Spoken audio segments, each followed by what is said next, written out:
सभी को नमस्कार। यह वीडियो इस विषय पर चर्चा करता है कि क्या सनातन धर्म का वर्तमान जाति व्यवस्था से कोई संबंध है।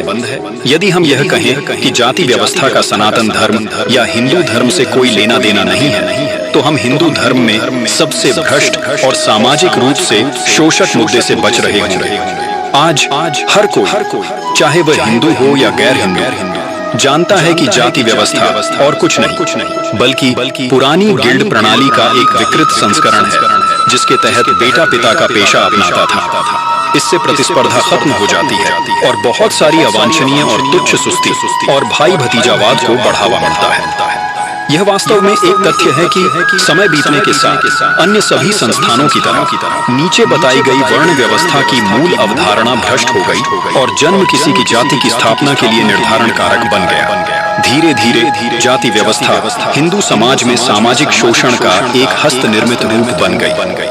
जब वेद समाज के 4 गुना विभाजन का उल्लेख करते हैं, तो वे संस्कृत शब्द वर्ण का उपयोग करते हैं, जिसका अर्थ है वर्ग, न कि जाति शब्द जिसका अर्थ है जाति। भारत में औपनिवेशिक स्थापना के दौरान पुर्तगालियों द्वारा वर्ण शब्द का अनुवाद गलती से जाति कर दिया गया था। वर्ण व्यवस्था में रचनात्मक विचारकों और शिक्षकों को ब्राह्मण के रूप में जाना जाता था। ब्राह्मण शब्द से भ्रमित न हो। राजनेता और योद्धा क्षत्रिय कहलाते थे। व्यवसायी, नियोक्ता और कुशल श्रमिक वैश्य थे और गैर कुशल श्रमिक शूद्र थे।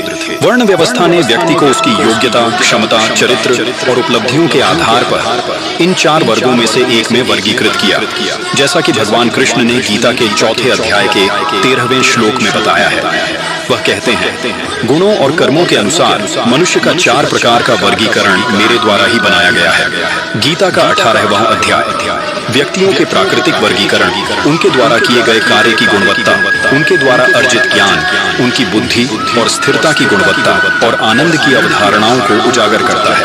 महाभारत में युधिष्ठिर ने ब्राह्मण को सच्चा, क्षमाशील और दयालु बताया है। वह स्पष्ट रूप से बताते हैं कि एक ब्राह्मण सिर्फ इसलिए ब्राह्मण नहीं है क्योंकि वह ब्राह्मण परिवार में पैदा हुआ है। शूद्र इसलिए नहीं है क्योंकि उसके माता पिता शूद्र हैं।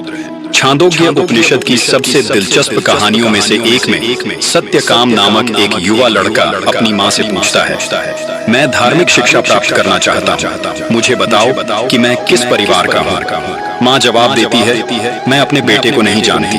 मैं अपनी युवावस्था में एक नौकर थी। जब मैंने तुम्हें जन्म दिया था, तब मैं एक घर से दूसरे घर जाती थी। मुझे नहीं पता कि तुम किस परिवार के हो। मैं जाबाला हूँ और तुम सत्यकाम हो।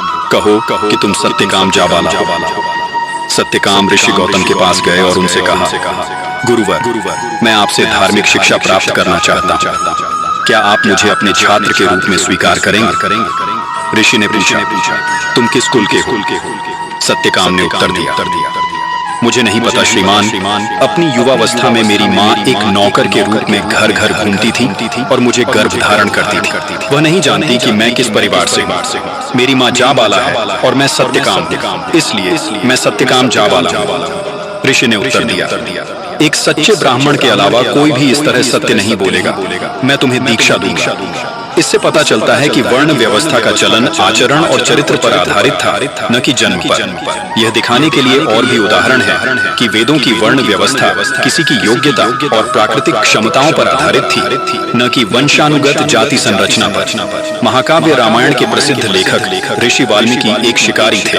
धर्म ग्रंथों के गहन ज्ञान और रामायण के रचयिता के आधार पर उन्हें एक ब्राह्मण ऋषि के रूप में जाना जाने लगा। राजा धृतराष्ट्र को धार्मिक शिक्षा देने वाले ब्राह्मण ऋषि विदुर का जन्म महल की एक महिला नौकर से हुआ था। एक ब्राह्मण ऋषि के रूप में उनकी जाति, उनकी बुद्धि और धर्मशास्त्रों और शास्त्रों के ज्ञान के आधार पर निर्धारित की गई थी।